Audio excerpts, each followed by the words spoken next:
Good afternoon, and thank you for joining us. Please join me in our opening prayer. The energy of love is within us and is us. Full and complete is the I am that we are. We awaken to the truth of our being, and we will this be done within and without. May we come to recognize that we receive all that we give, and we know that we have forgiven ourselves when we forgive others of all grievances held within our minds. May we not be led into temptation by the voice of separation, but instead may we transcend all illusions, for ours is the power, love, and peace of Christ consciousness found within each of us, who is but the perfect extension of the one mind and heart that is shared by all, and is our birthright as the holy extensions of love itself. Our affirmation of faith is, we believe in one God, the author and energy of all life, whose love sustains the universe and all things found within it. And our 5 Christ principles. There is only one energy in the universe. That energy is love, at all times active in everyone, everywhere. 2, we are the divine energy of love, and that energy is found throughout the universe and in all things, whether seen or unseen. 3, we create our experiences by what we choose to think, feel, and believe, thereby establishing our responsibility for our own choices. 4, through opening our heart center, we connect with the energy of love and bring out the Christ within us. 5, we express our desire to be of service when we live and demonstrate Christ consciousness in all our affairs.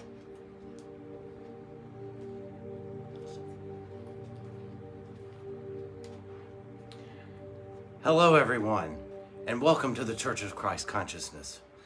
We're so glad that you're here with us. So I'd like to thank all those who are here in person, those who are watching right now, and those who will watch later this week. If you are truly ready to live the truth of your being, you've come to the right place. Today, I have a special topic: how to get through this holiday season with peace of mind.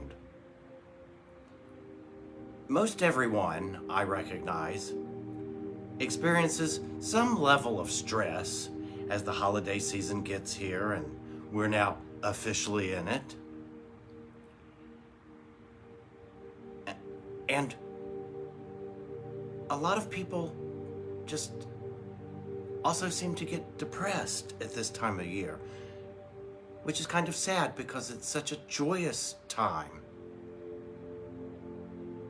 But how can we get through this season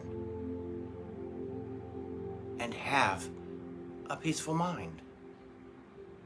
So I hope that you will stay tuned and keep listening, because there are 4 steps, 4 things to follow that if you will do it, I promise you will be at peace and you will get through family events, Christmas parties, shopping. You will get through this holiday season with peace.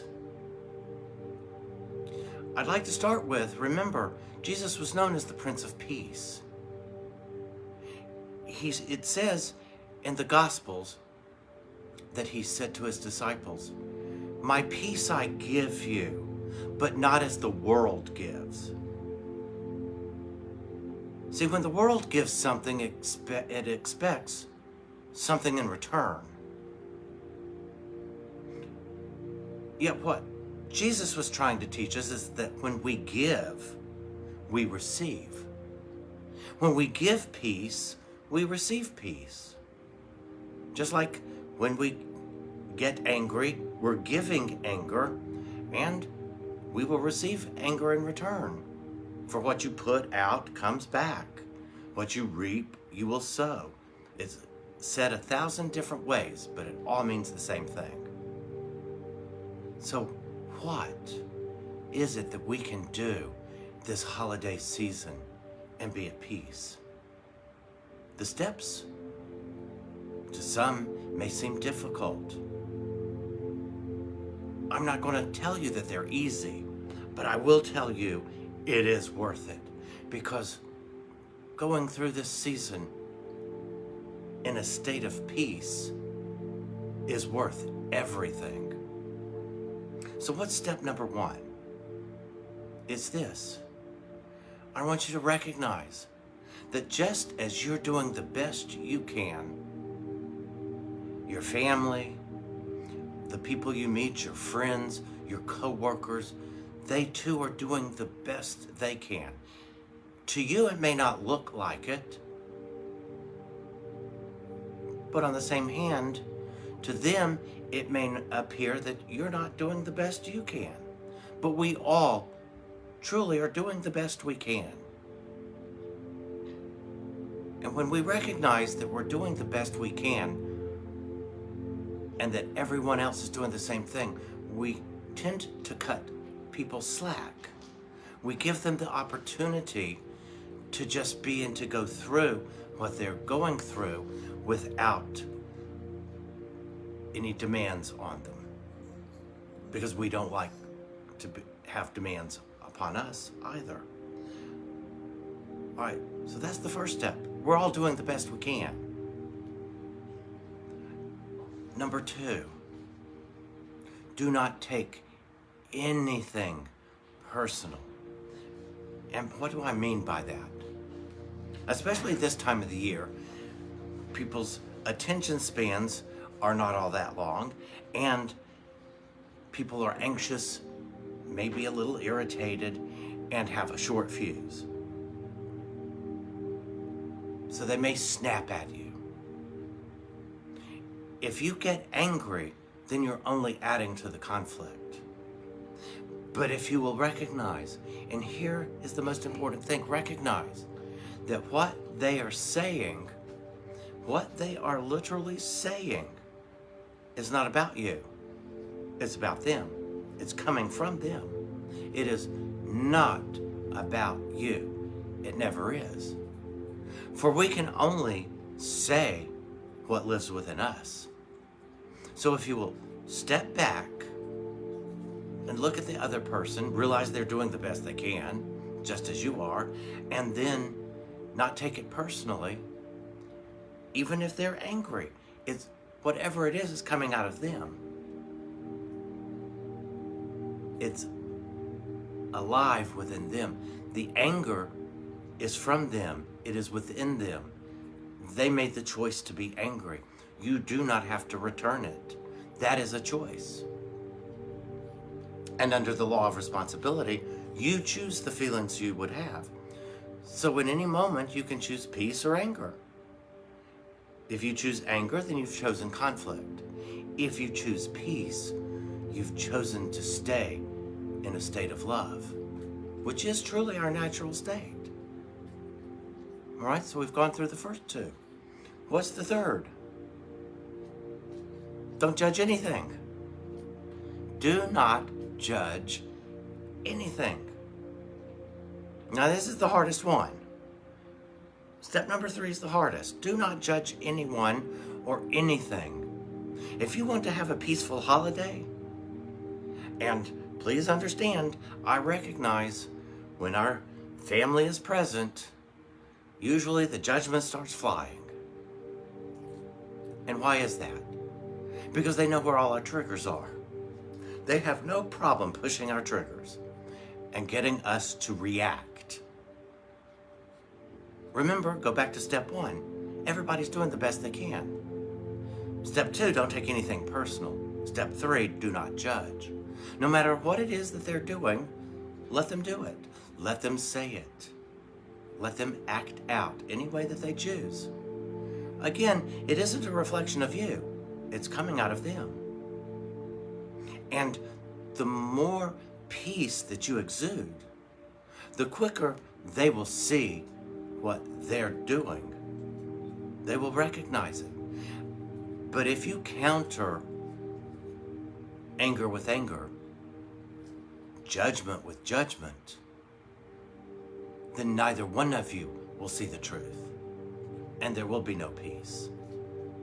None whatsoever. Number 4. And this is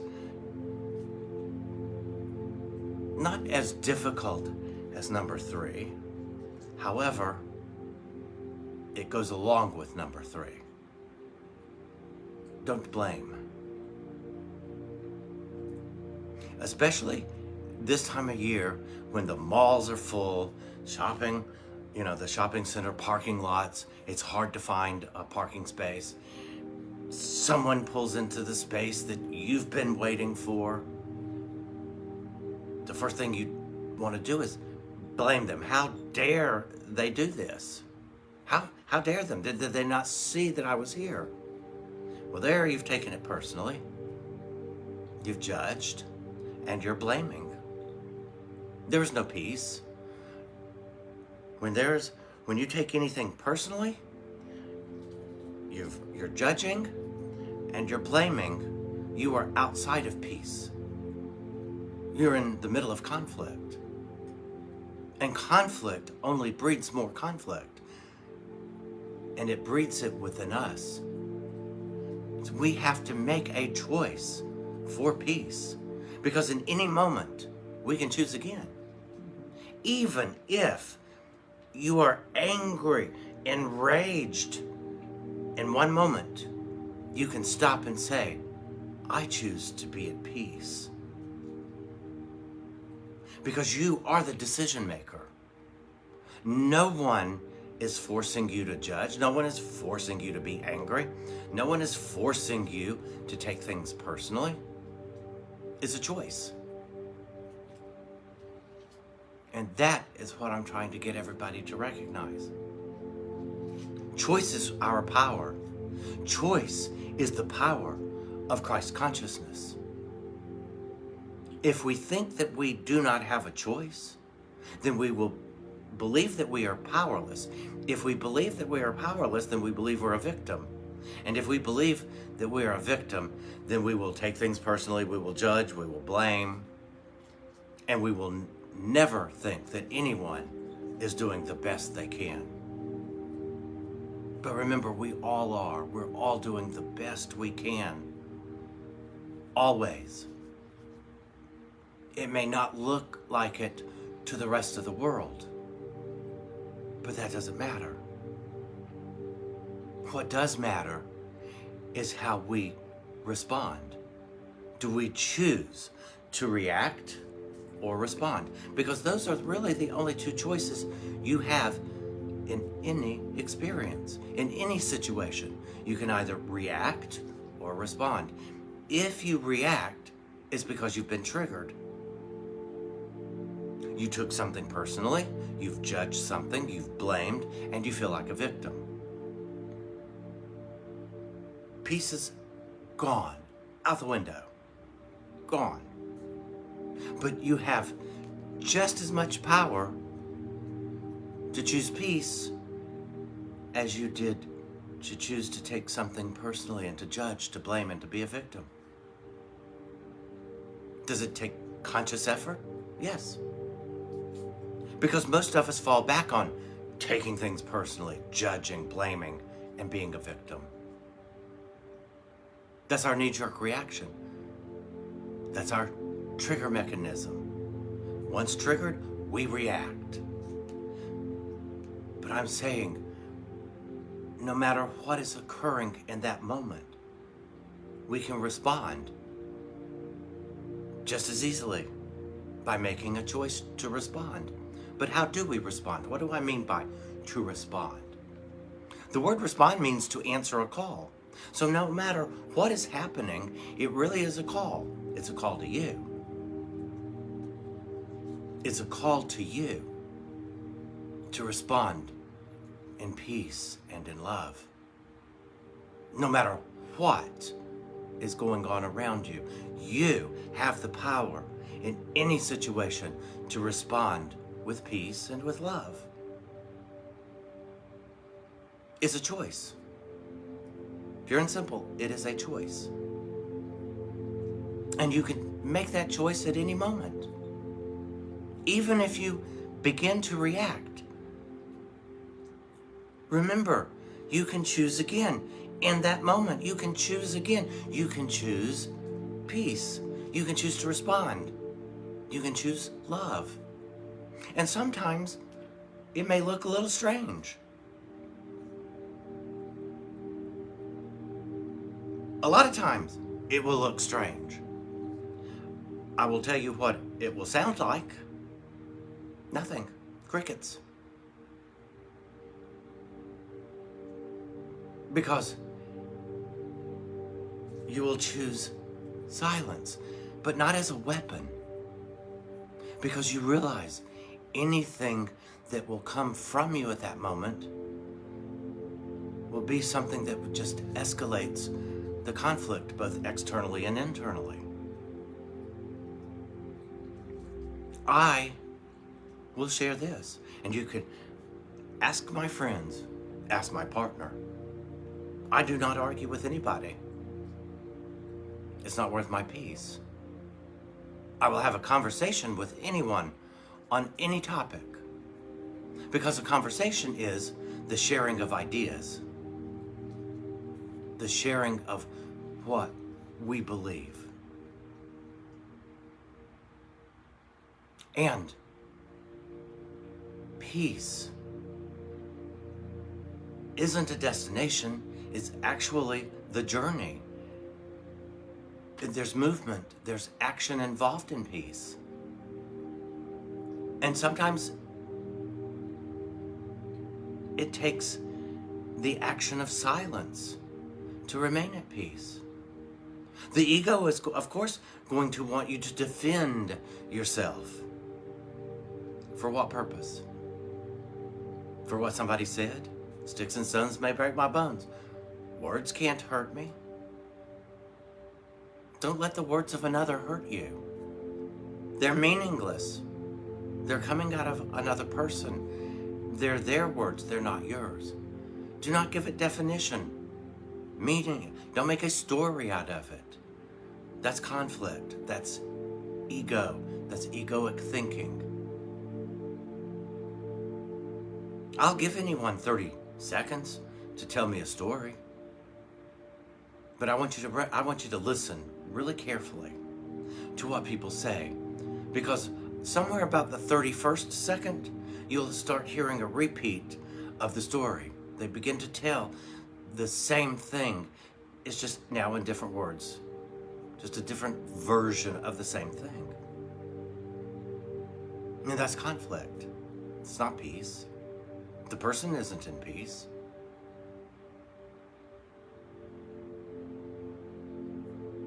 So how do you handle it? How do you stay at peace when somebody else is spinning? Remember, don't take it personally. Don't judge. Don't blame. And you're not a victim. Recognize, go back to the number one. Everybody's doing the best they can. And we all want to be heard. We want someone to just listen sometimes.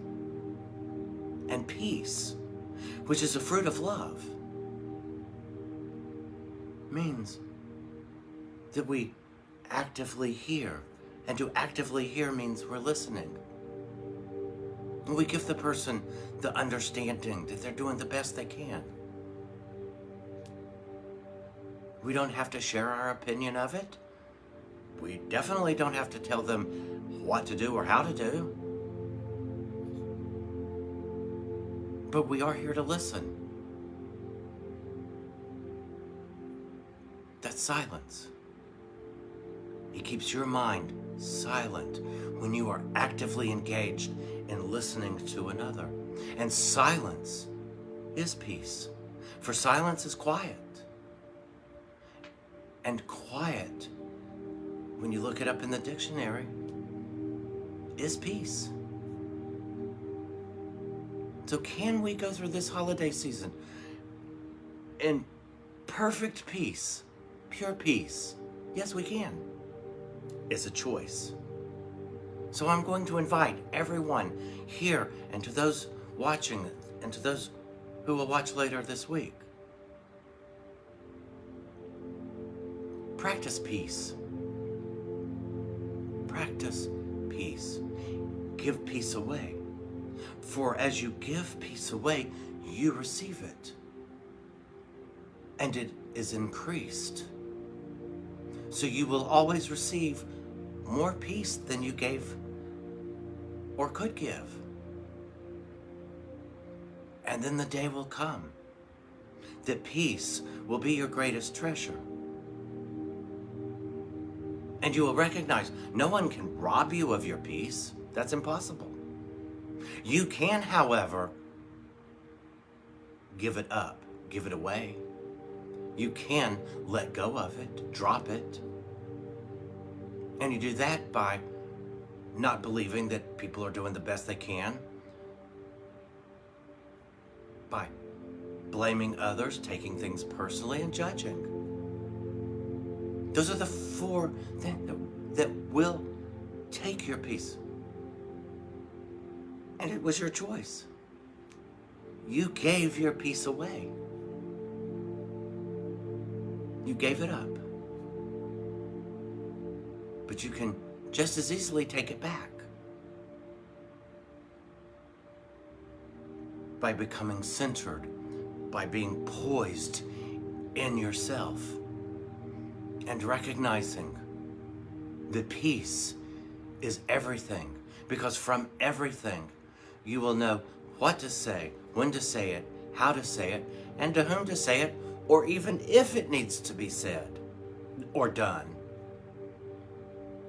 Because only with a quiet mind or a peaceful mind can you hear that quiet inner voice. See, that inner voice doesn't yell at us. The ego does. For the ego is harsh. Its voice is always harsh. It's demanding.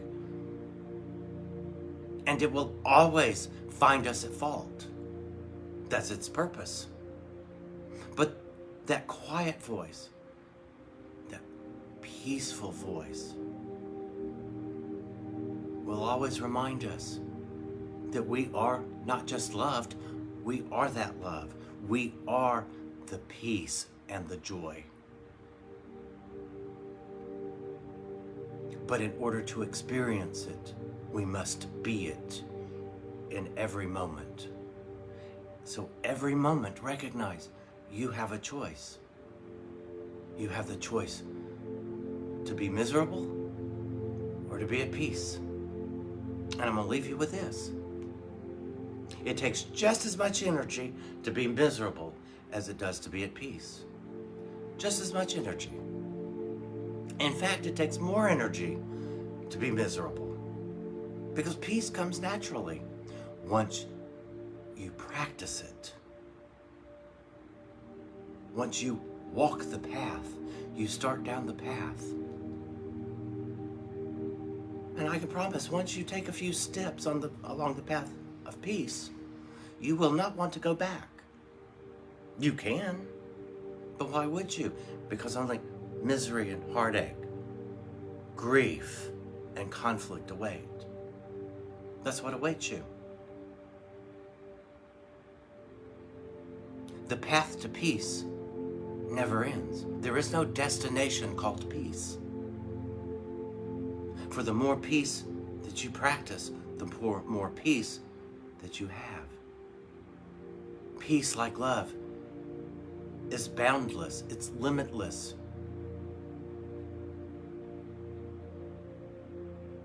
Therefore, you will never find the end to peace. Now, can you imagine even having a speck of true peace? Much less realizing it never ends. That peace can be yours forever. Forever. but you must want it. So why don't you, this holiday season, gift yourself something? Give yourself a Christmas present. Let your Christmas present be peace to yourself.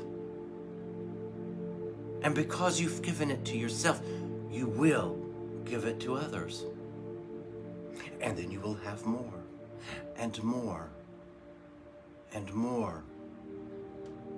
And you will desire more and more peace.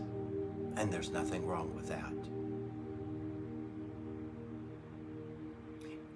If Jesus was the Prince of Peace, then Christmas is the time of peace. So be at peace. I gave you the 4 steps. Again, I'm not saying they're easy. They are worth it, because peace is worth it. It truly is our greatest treasure once we recognize what peace really is. All right. If you would, take one moment. Put both feet on the floor. Close your eyes. And I want you to take 3 deep breaths. And on the inhale, I want you to think to yourself, I am. I am. And on the exhale, peace. Once again, I am. Peace. Once more, I am. Peace. Now feel it. Sit just a moment and feel the peace that's within this moment. That peace is yours. It is you, for it is coming from within you, and whatever lives within you is you and is of you. So feel the peace.